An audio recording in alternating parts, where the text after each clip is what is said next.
When you deploy apps on Kubernetes, you're not just juggling one file. You have deployments, services, config maps, secrets, ingress rules. The list feels endless. A single microservice might have 10 or more YAML files. Now if you multiply that by all the services in your app, and then again for each environment, dev, staging, and production, welcome to what we lovingly call YAML hell. And this is where Helm steps in actually, and you should think of Helm as the de facto package manager for Kubernetes. If you've ever used apt on Linux or npm for Node.js, you'll feel right at home. Helm takes all those messy YAML files and packages them into a single version unit called a chart. And in this video, we'll walk through the basics of Helm all the way to the advanced stuff you can use in production. By the way, my name is Flavius, and I've been working in the DevOps engineering space for more than 11 years. I try to post new videos once every 2 weeks, so subscribe if you want to learn more about DevOps engineering and AI workflows. So Helm actually solves 3 big problems. The first one is complexity. It brings all your application's resources into a single logical package. The second one is reusability. You can deploy the same app to different environments just by tweaking its configuration. And third is management. It makes updates and, more importantly, rollbacks almost trivial. To really get Helm, you just need to understand 4 main ideas. The first one is Chart, and this is the package itself, a collection of all the Kubernetes resource templates needed to run your application. It's basically a recipe. The second one is a repository. So a repository is a server where charts are stored and shared. It's like a cookbook library for Kubernetes applications.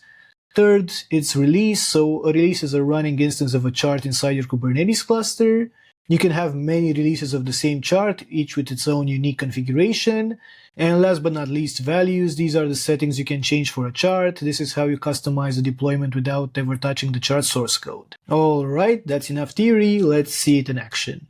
The best way to learn something is by actually doing, so let's score a quick win. We're going to find a ready-made chart from a public repository and deploy it with a single command. This will show you the magic of Helm in seconds. First, you'll need to have Helm CLI installed on your machine. The official docs makes this super easy, so I won't cover it here. I actually added a link in the description that you can check in order to install it. And once you're set up, the first thing we'll do is add a chart repository, and the Prometheus community Kubernetes Helm chart is a good place to start. So this is the GitHub repository that contains the Prometheus community Kubernetes Helm charts. And once Helm is set up properly, we can add the repository by running this command, so let's do it. And as you can see, this was added successfully. Now in order to see the charts, we can run Helm search repo Prometheus community. And we can see here all the Helm charts that we have in this particular repository. And what I want to install in my Kubernetes cluster is this Prometheus one. So in order to do that, I'm just going to copy it and run this command, helm install my prom. You can add whatever name you want and the Helm chart name in here. And with that one line, Helm did a ton of work. It downloaded the Prometheus chart, applied its default settings, and sent the finished manifest over to your Kubernetes cluster. And let's see it in our cluster as well. Let's do a kubectl get all. So you can see here all the services that were created a couple of seconds ago. You can see here the deployments. You can see all the other resources in here like pods and stuff like that. The default settings of a chart are great, but what if you want to make changes? Maybe you need to scale a component or you want to expose it to the internet. This is where values are key. Every chart comes with a values.yaml file that acts as its control plane. You can actually peek at the default values for our Prometheus chart with this command. Helm show values and paste the name of the chart. And you can see here a big YAML file with all the values and their default values as well. So let's now try changing one thing. We'll change the service type from the default value to load balancer, and we don't have to edit any files. We can override the value directly by doing an upgrade basically. So let's run the command. And as you can see, I've used the set flag here, and this lets you override any value on the fly. Helm compares this to the current release and applies just the change. Now, quick heads up, the trick to expose the server to the internet only works automatically if your cluster is on a cloud provider like AWS, Google Cloud, Azure, or Oracle Cloud. If you are on a local cluster like I am, it might not get an external IP, but the configuration change still happened. So this is the fundamental Helm workflow. You install a chart and use Helm upgrade with --set to manage it over time. And using other people's charts is awesome, but the real power comes from packaging your own applications.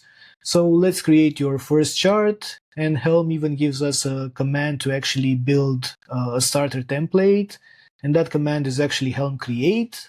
So let's create a new one, so Helm create, and let's say something like my app. And we can see a directory was created here, which is my app, so let's go into it. And in here we can see a couple of very interesting files. So Chart.yaml, this is the metadata file. It holds the chart's name, description, and versioning. Helm uses semantic versioning major.minor.patch, which is critical for managing releases predictably.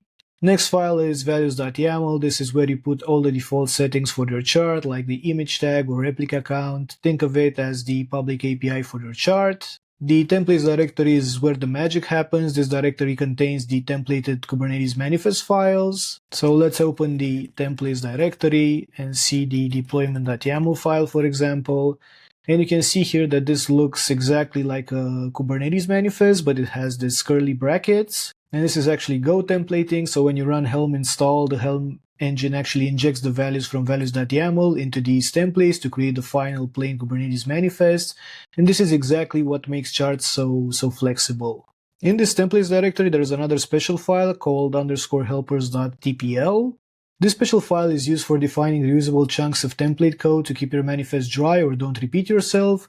For example, you could define here a block of standard labels and include it in all of your resources. So let's go into the values.yaml right here, and we can see that we are going to actually deploy some Nginx pods. So let's install this chart.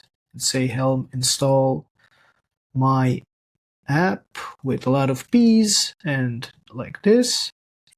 And we can see that our chart is actually deployed. And now if we go into the values.yaml and add a tag that makes no sense, and we try to upgrade it, we're going to see an error. So let's do that as well. So let's say Helm upgrade my app like this. And we can see that this has been upgraded, but if we do a kubectl get pods -a, we are going to see that we have a crash loop back off. So firstly, it's an error image pool, but then this will actually change into a crash loop back off because it cannot find the image per se.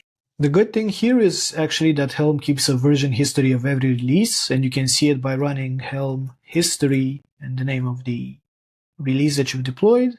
And you can see this one which was superseded and which one which is actually deployed. So what we can do in order to avoid the error that we have with the image is do Helm rollback my app and just mention what revision you're going to use. And just like that, Helm tells Kubernetes to revert the application to the state of revision 1. Kubernetes then handles the process of terminating the broken pods and replacing them with the old working ones. And this ability to do atomic upgrades and instant rollbacks is a huge safety net in any environment.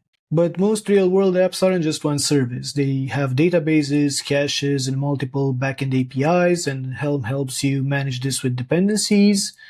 You can use umbrella chart. So an umbrella chart is a chart whose main job is to group other charts together. So let's say your application has a front end, a back end, and needs a Postgres database. Instead of managing 3 separate things, you can create one umbrella chart to rule them all. To do that, you'll actually need to use dependencies into your chart.yaml file, and they will look similar to this. So you see here we have dependencies. So you'll have the front-end chart here. You'll also have the back-end one here with their versions. And of course the Postgres SQL one as well, again with their versions and their repositories. Before installing them, you'd actually run Helm dependency update to pull down the remote charts. Then when you Helm install the umbrella chart, Helm packages everything together and deploys it as a single coordinated release. And this is the standard way to deploy complex applications. Before we wrap this up, let's talk about using Helm in the real world. First, you need to use a secrets manager. I'm going to be blunt. You should never ever commit plain text secrets like passwords or API keys into your values YAML file. That's usually going to end up in Git, because that's a recipe for a very bad day. Instead, look into tools like Helm Secrets to encrypt your secret files, or better yet, integrate it with a dedicated secrets manager like HashiCorp Vault, OpenBAO, or AWS Secrets Manager. The second thing you need to do is linting and testing. Before you even think about installing a chart, always run Helm lint. It will help you catch syntax errors and bad practices. For more advanced charts, you can even write automated tests to make sure that your templates work as expected. And last but not least, you should actually embrace GitOps, because in a modern workflow, you don't run Helm install from your laptop. You're going to use a tool like Argo CD or Flux. With GitOps, you actually declare the state of your Helm releases in a Git repository, and an in-cluster controller makes sure reality matches your repository. This will actually make your deployments fully automated, version controlled, and auditable. You should now have a solid foundation to move beyond kubectl apply and start managing your Kubernetes apps in a way that's scalable, repeatable, and safe. And your next step should be exploring Artifact Hub to see what's out there and try packaging one of your own apps. I'll leave a link in the video description for Artifact Hub. And thank you so much for watching this. Don't forget to subscribe, and I'll see you in the next one.